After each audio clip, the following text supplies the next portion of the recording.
Good I morning. mean, This is Sunil from In the Zone. Uh, I'm, honored and privileged to welcome in Neha Uberoi Khangoora. Neha is the co-founder and CEO of South Asians in Sports, a former WTA tennis player, social entrepreneur, and mental health professional. Good morning, Neha. Thank you so much for the opportunity. thank you, Sunil. Thanks for having me. We were talking about it off air. I wanted, said you've had so much success with South Asians in sports. Can you just talk about how you started, this project or just this organization, and again, the success you've had running the organization, again, promoting education, as I say, professionals working and playing in sports, Neha. Sure. Um, so, South Asians in Sports is a network of South Asian sports industry professionals, people who are either athletes or coaches or working, behind the scenes, behind the desk. Anyone who's involved in the sports industry from a South Asian diaspora is welcome in this network. I started this back in 2016. 2017 officially became a nonprofit, but the goal really is to connect and energize and empower those who are working in sports and those who are looking to work in it. The goal really is to increase the number of South Asians who see sports as a viable career option and can have a network of support to make them rise the ranks and get their foot in the door. Those are the two things we're trying to do. And we do this through advocacy, through education, and through promotion. So a lot of the stuff we do is networking events. They've now become digital, but they're just as successful. Excuse me. Mhm. We do panel discussions. We rolled out our first mentorship program this year, which was a big hit. And this organization thrives on those who have already paven, the path for us and who have become ultra successful to turn around and reach back and lift up their community. So we rely heavily on our mentors as well as our mentees who are hungry. A lot of them are mid-career professionals, graduate students, entry level, just trying to find a way in sports. A lot of our members are also, have professional degrees, lawyers looking to work in sports law. And that's the great thing about sports is that there's so many different verticals that one can work in and still be involved in the industry. And it's really my personal mission to see that number of South Asians, the number of Sunil Sundarajas increase in whatever industry they are within sports. And really, this came from when my sister Shikha and I were on the professional tennis tour. Mhm. We didn't see a lot of people who look like that, us, not just on the tennis court playing, but also around the sports ecosystem, agents, journalists, referees. I mean, literally anybody and everybody we came into contact with, coaches, fitness trainers. Very rarely did we see someone who looked like us, who understood our culture, understood our diet. I mean, so many different things. And I think our experience would have been a lot different had we had that. But it also motivated me to say, I think we need to, direct South Asians to this field because we can really be very successful. We have so much to offer. That's So great. that's what we're all about. Yeah, also wanted to ask you, you said social entrepreneur, mental health professional, that you work, I think, in conjunction, it said, with the University of Chapel Hill, helping athletes, after their careers end, which is so important, because some of these athletes, of course, sometimes don't have, something to fall back on. And, just can you talk about that, Right. being able to offer that support to, and education, to these athletes, Neha? Sure. Right, right. Yeah, just to clarify, so I'm a clinical mental health professional. Okay. I'm a social worker, and my research was in conjunction with the University of North Carolina. I'm not Oh, employed by okay, North them. Carolina. Just Okay. yeah, just wanted to make a distinction. Okay. But yes, my career objectives are to work with athletes, both who are currently playing and those who are transitioning out of sport, whether Okay. it be professional or collegiate sport. There is a growing number of research now, but just interest and kind of understanding that that transition out of sport is difficult. Mhm. That athletes are a unique population and that require you know, some special resources and aid when they're going through that journey and that process. A lot of it is around the identity of the athlete, finding a new one, and just transitioning with like basic life skills and things that they just sort of didn't have to worry about or just kind of missed while they were, you know, trying to be elite athletes. Hmm. So this is a very important subject to me personally because I had a very hard time transitioning out of professional sport and didn't feel like I had resources or people who could understand my experience. And this is kind of what propelled me to want to do this work. That's great. Um, yeah, I said you're a former said athlete, former WTA tennis player. Uh, can you just, I mean, I just find the story so compelling, Neha, that, I said the fact that you were at Princeton University and then, left after, and then, about a year and then, were able to join the circuit there. But can you talk about that story? I said, I For said, sure. being a tennis player there, professional Yeah. tennis player. Yeah. I mean, I started training, you know, 6 hours a day, 6 days a week, maybe more, from the age of 9. My one of my older sisters, I'm one of 5 girls, but Hmm. one of my older sisters, Shika, and I moved from New Jersey to an academy in Florida, and we trained there every day. You know, two skinny little Indian girls trying to make it, and of course, being South Asian, education comes first, Yeah. and you know, we kind of had a saying in our household like no mistakes in Kuman, no mistakes on your forehand. You know, that was sort of our mantra at home. Yeah. And that kind of mindset, my parents, you know, they want my father had really big dreams for us to be athletes, especially as females, South Asian Yeah. females, you know, Hmm. he wanted us to do something different. And he really, you know, drove us to that pushing to the elite level that we played. And he always knew that, you know, education comes first. You have to be educated. So, you know, for us, it wasn't even not, it wasn't even like not an option to not go to college, but it was a stepping stone for me in my route to professional tennis. So I actually applied and got in and went to my freshman year of Princeton University at 16. I was really young. And I left after a year following my sister's footsteps, Shika, on the tour. And I played on the tour for about 5 years. And then I came back after a 6 year Yeah. hiatus from Princeton to graduate, which was very difficult, but I survived and I Yeah. thrived at the end. And, you know, that whole experience, that whole journey kind of just really different, you know, really kind of differentiated me and made me understand kind of life trajectories and perspectives so much more. Yeah. And it kind of propelled me eventually to the work I'm doing now. Yeah. But yeah, it was fun. You know, it was very interesting to be so young in college and then to come back like older at 16 years old. 16 and then 23. Yeah. And, you know, some, you know, I was older than some of my teaching assistant, my TAs, you know, and I would hang out at the grad Yeah. bar and be like, hey, can you help me with my homework? You know, so it was pretty, you know, it was a pretty wild ride, but I Yeah. wouldn't exchange it for anything. Hey, that first year was very successful. They're all Ivy League, all American. I think what both in singles and doubles. So, I mean, Yeah, I got rookie of you the couldn't year. ask for a better Yeah. start to being there at Princeton. Yeah, I mean, I got rookie of the year. I think I was undefeated. But I, when I was there, Sunil, I said, this isn't where I'm meant to be. I want to be on the tour. You know, Yeah. I was itching to get on the tour.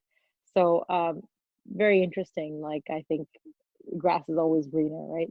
Yeah, that's right. I mean, can you just talk about the training, the preparation? There's so much that goes. I mean, it's 24/7, 365, especially with I mean all sports, but with tennis. Can you just talk about that aspect, Neha? Yeah, sure. I mean, what's interesting about tennis is that it requires so much repetition and so much technique. Some other sports require more athleticism, less technique focus, but with tennis, it's so individual and it's so focused on repetitive movement that you have to put in the hours. There's just no way around it. Yeah. So, you know, for us, it started at a very young age. I mean, I started playing tennis when I was 3, and I started training like professionally when I was 8 or 9. And this isn't, just random. And it was very calculated day to day, what I ate, how I trained, everything I did from the moment I woke up was for tennis. And everything I didn't do was for tennis. I mean, I'm talking about very big sacrifices from my whole family, not just myself. And that kind of training, especially with my physique, I had to put on a lot of muscle. Both my sister and I had to spend a lot more time in the gym than our counterparts because we just didn't have that innate mass, and even now I'm 34. If I don't lift, I go back to, be, being lean. And yes, I was athletic, but I had to really, really put in the hours in the gym, on the court, off the court. And I think people sometimes forget that amount of work that it takes, the physical, mental, and also just capitalizing on my background being Hindu, and meditation and yoga and all those wonderful Ayurveda and Vedic knowledge that we had, was pretty incredible to be able to tap into that and to Mhm. use to our advantage as athletes, which I wish actually I had used more, and I wish that my coaches who were not South Asian could have used more. Yeah. So you were managed by your father, is that correct, Neha? That's right. Yeah, Yes. and then also you played your sister, of course, while you guys were, on the, instead of playing Oh there. yeah, So can you actually talk played about her in my those experiences? yeah, I actually played her in my first ever professional tennis match. Wow. First ever. We were in Mexico. I forget where. Yeah. And she was technically supposed to win because she was older. The points wouldn't have meant much for me at Yeah. that time. And we were both so nervous. Oh my gosh. And there were probably 5 people watching, Yeah. and we were just so nervous. And from there, we actually played each other quite a few times, and it got to a point where we had some really, really good matches, some very, very like Yeah. competitive, high level matches. I think she's up on me like 3-4, but I think it's because of that first match. Yeah. I'm not. I don't know. I don't know. You might know the stats, but very interesting to play your sibling, Yeah. and very interesting. My father watching, my coaches watching. They would just sit there. Nobody clapped for anything, and they just said, "You guys hash it out. You do what Yeah. you need to do." Yeah. It's just like nerves and emotions and like mental, like on steroids. That experience. Yeah. I always it was interesting because you see Serena, Venus, and like just how I mean, we that practice together relationship is every with day. sisters because you're both Yeah. there. You're both competing. You want to be the best, and it's We just like know each other inside out, like yeah, mentally, yeah, emotionally, the game as well. We yeah, practice all day, every day. hmm We're attached at the hip. So, yeah, you're basically like playing yourself in a way, yeah, it's very interesting. yeah. I'm just get like how with your mom and the your other sisters how that when of course when we're playing I said how that how that I factor mean, in I as think well. I think we handled it well, Yeah, when we were off the court, where yeah, blood is thicker than, it's just a game at the yeah, end of the day. My hmm mother, she is incredible. I mean, I think she has withstood so much for us, all of our emotional up and down. My dad, everybody, she's had to be our rock. And it was probably really tough on her.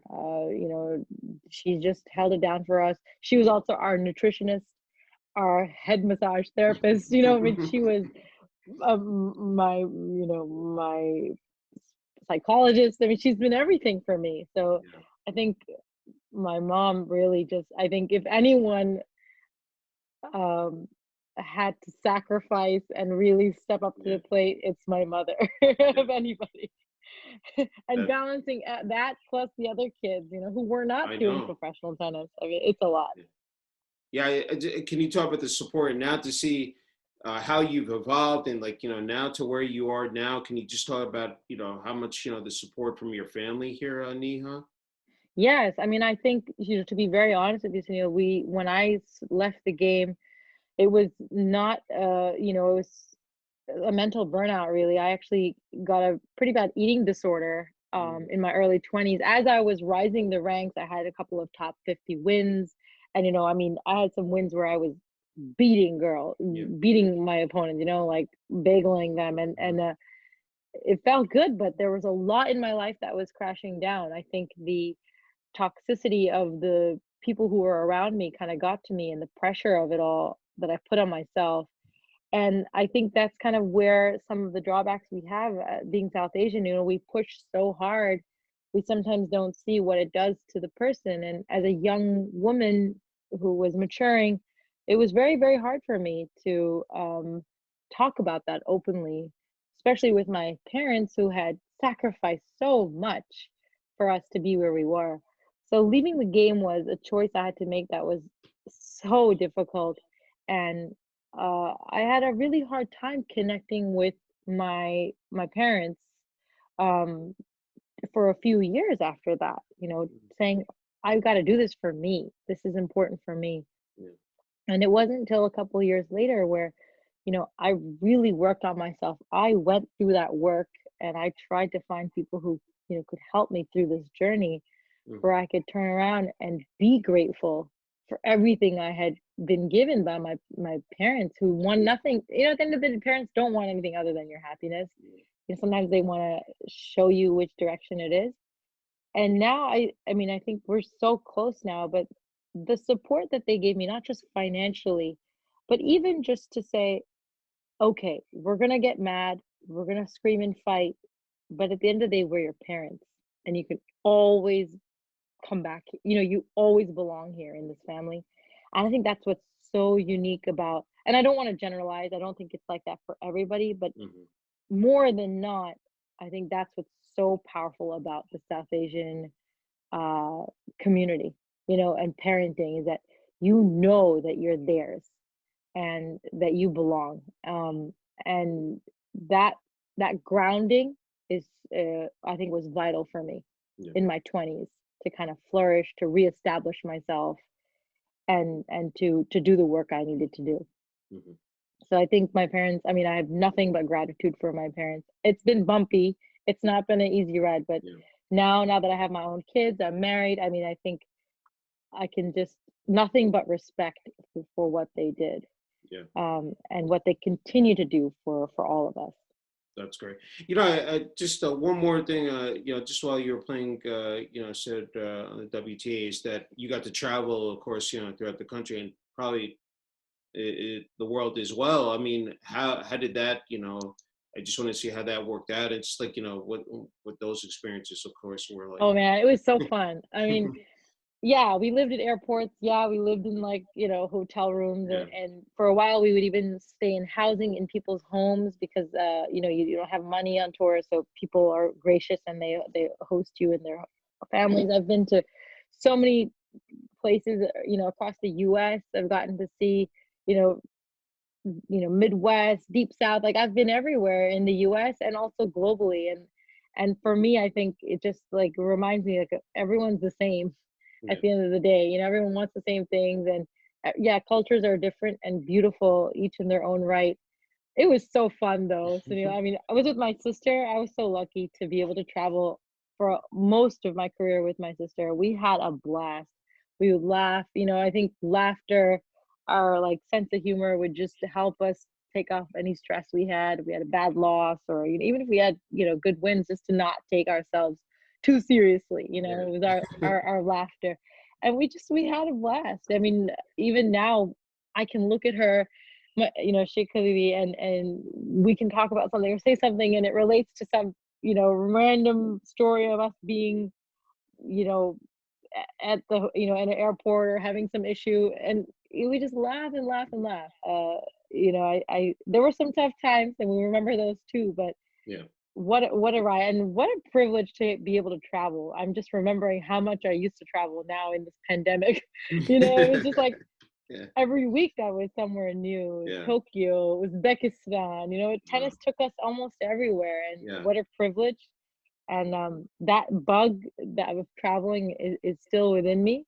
But I'm also finding it really neat to settle in a place. with a family Yeah. and a husband, like, and to Yeah. be like in a community and fully invested in that community. I think that's like exciting and different for me too. And I've never done that. So Yeah. that's also like cool, I Become full guess. circle. Yeah, honestly, I'm living Yeah. in the, I'm living in the same city that I grew up in when I was, and I traveled all around the world and I'm back home. I don't know what that says about me, but it's pretty cool. That's great. I was reading also that you're also on the board of directors for the United States Tennis Association. Is that correct, Neha? Yeah, Yeah, if you yeah. can So talk about that. Yeah. sure. I mean, I think I'm the only South Asian that's ever been on the board of this of the USTA.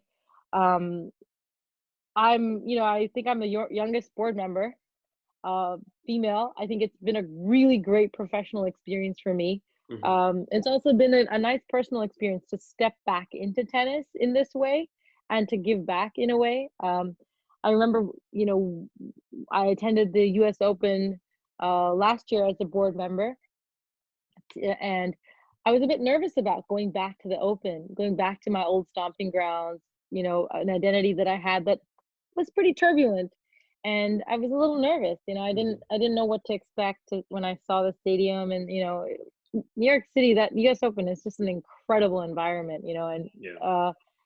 I remember, my husband is really into tennis. He got it, I taught him how to play, and it's been really fun to kind of see tennis through this like new lens of his, where it's just like pure joy and Hmm. excitement. And I remember he told me, he said, "You're going as an ambassador of tennis, of American tennis. You're not just going to go, And I Yeah. said, "Oh yeah, he's right. Like I have I have a purpose here that I'm Yeah. doing." And I think that being on the board kind of gave me that refound that purpose for me. Hmm. And it's been fun. It's been fun to voice my opinion. It's been fun to be the only person in the room Yeah. to not agree with what's happening and to push back and to see that change is possible, but it takes time. It Yeah. takes a lot of Yeah. time, Yeah. and it takes years to do even just the smallest of changes. And being on the board has taught me that. It's also taught me how much is at stake for an organization like this. Yeah. There's so many moving parts, so much changing. So it's been a fun ride to be on the board. I think I'll take away a lot from that, just both personally and professionally. The relationships. But I think for me personally, it's just been nice to kind of be able to have a way to be involved in tennis that is not from a place of hurt or mixed feelings, but just a place of, hey, I've done this and I'm gonna, help this organization move forward. That's great. That's great. I didn't want to forget also that you're a guest speaker as well. Like, focusing, I was reading up, of course, mental health, sports, health, wellness, women's empowerment, I think is so Yeah, critical, especially in this day and age. Neha, can you talk about that? Being able to go sure. around and, said, of course, give back and just, share your own experiences, throughout the years here. Can you talk about that? Yeah, sure. I mean, mostly when I speak, I get invited to speak about um, women in sports, body image, and now mental health. Hmm. And really, it's just about how we are conditioned in society to see a woman a certain way or to see an athlete a certain way, and kind of what that does to females as well as what it does, to our society. How do we respect them and their body image? And I think Hmm. um, it's always a hot topic. Yeah. Unfortunately or fortunately, it's always a hot topic. And then the kind of element of being South Asian, where we don't talk about mental health. It's hushed under the rug. Hmm. There are so many problems within our community that we just don't want to talk about, or we attribute to bad karma, or other things other than body, brain chemistry, or actual, methods and techniques that work, that have research behind them. And so I love being able to come out and share my story openly and honestly, and to kind of reclaim the strength, because I think mental health is often seen as a weakness. being vulnerable is being seen as a weakness, Hmm. um, and kind of just reminding everyone that we're all evolving, that whether you were number one in the world or number thousand, we'll all go through the same struggle and the Yeah. same journey. So it's really fun to be able to do that and to be able to share my experiences with um, those who do work with young women about what messages you're giving and what you're trying to say and how to say it to not, you know, strip away. I was someone who was a very confident young person who always loved my body, who, was called fat all the time, who the South Asian community thinks that like muscle is fat. Like they just have no concept of what it takes. You know, um, Even in Bollywood, you'll see that now everyone's a size zero, and so that can be very damaging. And I think I love kind of speaking about that Yeah. and what that does. What's so impressive, Nia, is that after you retired, you worked in a bunch of fields. You talked about, clinical and, social work that you did. I was reading up Europe, Mount Sinai Hospital, and then again, and adding on top of that, also being certified as a health coach and personal trainer. I just love, like, said you kept on, learning, just kept on, just doing so much more. Can you talk about that element? Just, after retiring, said from tennis, I was just wondering about that. Sunil, I'm so glad you said the word learning because that's exactly what I was doing. After I retired from tennis, I went to Princeton. I fought tooth and nail to graduate from there, come out on top. And then I said, well, now what? What do I do with my life? Like, what is my purpose? My whole life, I thought my purpose was to be this Wimbledon champion, and I'm not. Yeah. What does that mean for me? Do I even have worth as an individual now? And I didn't even know what color I like. I just didn't know anything about who I was. And so that's exactly what I did. I started learning, and I learned through trial. And that takes guts, and it's not pretty. And you'll find remnants of me learning and trying all over the internet with my Yeah. blogs, with my YouTube, going into marketing, having my own marketing business, having a small business with 3 or 4 clients. I did all that because I was trying. I was learning, and I was, taking notes and saying what drives me, what motivates me. Yeah. And I'm the kind of person who I can't tolerate not enjoying what I'm doing or not having passion, not even enjoying is the wrong word, but not having passion about what I'm doing every day. I just can't do it. I was talking to my friends the other day. They're like, oh, I'm just going to sit this way. I'm like, how do you go to work and not, I cannot tolerate it. I would jump out the window. That's just how I'm wired. Hmm. And so it required me to have a pretty painful journey of figuring out careers and trying things and learning Yeah. and teaching myself skills and, going online for the free resources. And it's very scary, and it really hurts the ego because I've never, throughout since I was a kid, I was always successful at something. I've always been excellent at something, and to Yeah. not have that again, it's a very scary feeling. So I'm so glad you said that word learning because that's exactly Learning and what I had to passion. tell myself.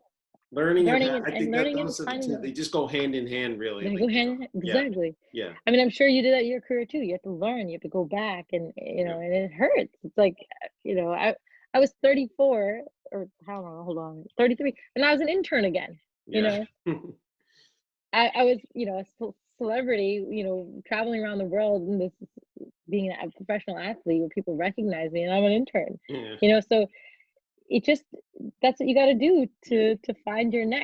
next thing. And it said, not only, if you want to talk about being a health coach and personal trainer, but also your volunteer experience. I read up, with the South Asian Youth Action Search and Care, and then a committee member on Princeton Prize and Race Relations, which again I think is so commendable. Can you just talk about those, experience as well? Well, I mean, I think now the biggest thing I'm volunteering is South Asians in sports. Yes. Yeah. I mean Yeah. that's a unpaid, not a paid gig at Yeah. all, and that takes a lot of my time. But Yeah. I think I've always been attracted to my parents have always instilled in me to give back where you can, to Yeah. use your assets to give back. And I think I've always trying to find different avenues to where does it feel it's kind of selfish, where does it feel like I can make a difference and I can actually use my Yeah. skills for something bigger. And I think that's where I put all of my eggs into, or all of my kind of my playground into South Asian sports, because that's what I know, and I think that is where I can make the biggest impact. Yeah. I just have two more. I can't thank you enough, Neha, for your time this morning. What your message would be for aspiring, people who want to break into, sports media, or who already are in the field, for women in sports as well as minorities as well, Neha. Yeah, I mean, I think it's first join South Asian sports. Yeah. No, honestly, I think Yeah. so much is about the company you keep when you're trying to do something new and novel. And the second is, you have to be aggressive about, you know, where you're trying to go, but make sure you have the skills to back it up when you get there. I think those are the two things. Sometimes I'm seeing a lot of people are able to network and move, but then when they get there, they don't have the skills. So make sure you have the skills so that when you do get when that door does open for you through your networks, you're ready to shine. So work on your craft as much as you're working on networking and trying to find avenues into this industry. Sometimes do you have to pinch yourself, like knowing that you're a role model. Now of course you're a mother. Said you have kids. Just knowing to I would say women, but and also children. I mean, here, of course, in America, then of course with the Indians, I said back in India. Do you ever think sometimes? How much of that impact you have made and are still doing to this day, Neha? Thank you, Sunil. Don't think I don't think like that. I really don't. Yeah, Sometimes I'll get emails or notes and messages from people, yeah, and it really is touching. Like, hey, yeah, when I was younger, I watched you on TV, and now you're doing like that makes yeah, me feel great. But I yeah, mean, those are too far yeah, in between to make me feel like anything. yeah. If anything, I think I've had way more role models and people give me Hmm. a lift in my life than I have. So Yeah. I think I have a long way to go for Yeah, that. I wanted to ask you, it just popped into my head is about social media. I think it's so important, like, how it plays, how it functions, Yeah. today, especially in sports. Can you talk about that? I just wanted to ask you quickly about that, Neha. Do you mean like with individual athletes and their With brands, or do you athletes, and then mean? of course with South Asians in sports as well, like how critical that is, I said moving forward here, and just trying to have that success, of course, with the site and trying to branch out here. I just was curious about that. Yeah, I mean, I think I learned over the obviously I was working in digital marketing 5, 10 years ago, and I did Hmm. see how important that is. But I think Yeah. even more so now, I think content is king for everything and everybody. You constantly have to churn out something to catch attention. We're in an attention economy, Yeah. and that's exhausting.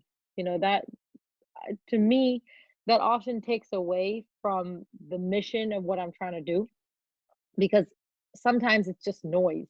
Yeah. It's like, hey, look at me, look at me, look at me. Hmm. Hmm. And I think for what I'm trying to build and where we're trying to go, I don't want my resources to have to constantly be focused on someone's timeline, scrolling timeline.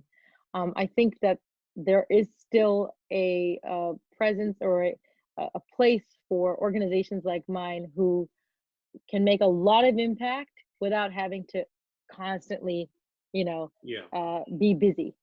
And not that I'm trying to fight it or anything like that. I think it has its place. It's important. I just don't think that um, for what I'm trying to do, it's something that I put too much importance on, because people who gravitate towards this network know its worth and they need it. And those who are just casual fans won't come here. And that Hmm. I don't want them. I want Yeah. people who are dedicated and passionate about sports and about making it in this industry. Yeah. I just want my final question is what the reaction has been back in India, like, how that feedback, like, I'm just curious, like, what, we talked about it off there, there's so many Indians coming over here, said who want to study and who want to break into, Yeah. sports. Can you talk about that, being able to connect, Yeah, I mean, I with think, people back in India as well here? yeah, I mean, I think our name is slowly, kind of being recognized, word Yeah, of mouth. We don't yeah, definitely don't have near the amount of like advertising or eyeballs that we hmm, need yeah, to make the impact, but we're moving in the right direction. yeah, And we do get a lot of people from South Asian, Pakistan, Sri Lanka, Bangladesh, who have heard of us, who are trying to make it in American sports, or even want to take the way that Western people kind of run sports or business and take it back to their home countries. hmm, I think what the biggest obstacle for us right now is visas, visa policy. hmm, Depending on who's in government, what those policies are. I think that's being the biggest drawback. A lot of times, our say insanely qualified, graduate students or above say, "Hey, I was in the final round interview, and then they found out I needed a visa, and I didn't get the job."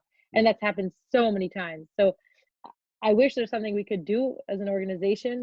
I'm not a we're not an immigration attorney office, but that is a really big hurdle. yeah, But I don't think that that would stop people from, wanting to be part of the industry because they can be part of it in so many other ways in so many other countries. Um, so the take back is not about like how can I come to America and work in sports. It's more about like how can I understand and learn from this global industry and where do I want to go. I think that's what I've been finding. And we're starting to see schools in India, like sports schools in India crop up, management schools crop up, and they mhm, talk to us. We've got a really great guy, Neil Shah, who's been a member of ours. He's in Bombay. He does a fantastic job there with his school. So mhm, there is a lot of stuff brewing and happening. yeah, It's just I think a matter of time and putting people together. yeah. It's very powerful. I mean, through education and of course, uh, sports as well. Like, it's so great to see the NBA, I said opening up, I said, Yeah, and how much a they training invested. center there, and and then of course you've seen athletes, drafted, basketball players drafted here in the NBA, and it's just And the women's it, basketball players going to D1 schools. I mean, exactly, that's almost been 15 years, yeah, Sunil. That's 10, 15 years. That's not yeah, like a walk in the park. yeah, Uh, those, they've laid the groundwork and the yeah, the foundation for foundation, that. yeah, Yeah, MLB tried to do that too. So yes, there's so much to be said about business trying to tap into that $1 billion market, right? hmm, Or billion people market, and hmm, then the opposite with cricket trying to come to the US. yeah, A lot of that merging, and yeah. I think we're in a good spot. Okay, Neha, the floor is yours. Have I left anything out? Anything you want to add? No, I mean, I think you covered it all. I mean, I Okay. really appreciate you taking the time to learn about me and to learn about this organization. I think the people who are, behind this, I'm a very small team. I make it look bigger than it is, but we have a lot of dedicated member volunteers who believe in the mission behind this and see the value. And I think that is, that's so important. I just wish that more people knew about this and can see the value in this. Yeah. Thank you again, Neha, for the opportunity. Again, a true honor and privilege, and wishing you continued success. Thank you so much, Sam.